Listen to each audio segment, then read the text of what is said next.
Now we will look at musical notation. This is an introduction. Musical notation can be quite a deep subject, so we'll just look at the basics here. Music notation is expressing music in a written form. This is the staff. It has 5 lines and 4 spaces between those lines. This is the treble clef. You may have seen this symbol before. A clef is usually found at the beginning of every line of music. The guitar reeds in the treble clef. There are other clefs, such as the bass clef or the alto clef, but the guitar reeds in just the treble clef. Notes can be placed on the lines or between the lines. Here are the notes found on the lines. Starting from the bottom going upwards, it is E, G, B, D, and F.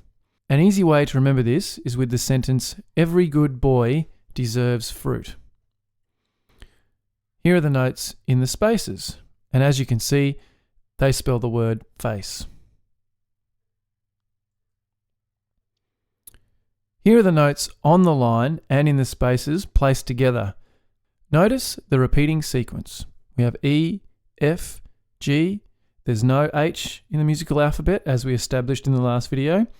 After G comes A. And then we continue. B, C, D, E, F. Notes can also be placed below and above the staff.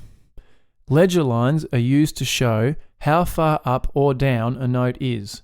So if we look at that first note, A, you will see that it is 2 ledger lines below the staff, and the A is on that second ledger line.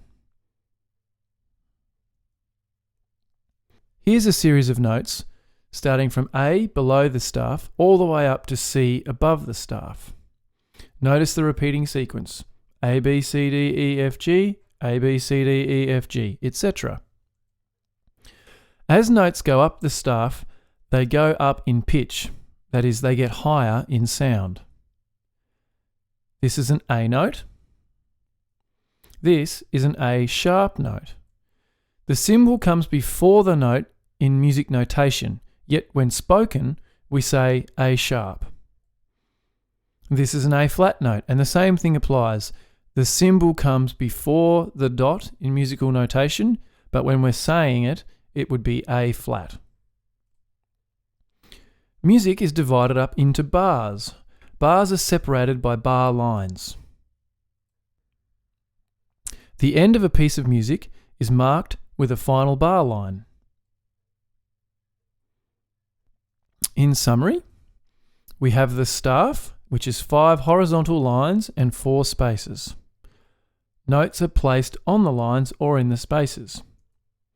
Notes can also be placed above and below the staff, and ledger lines help us to know how far below or above a note is on the staff. And sharp and flat symbols are placed before notes in music notation.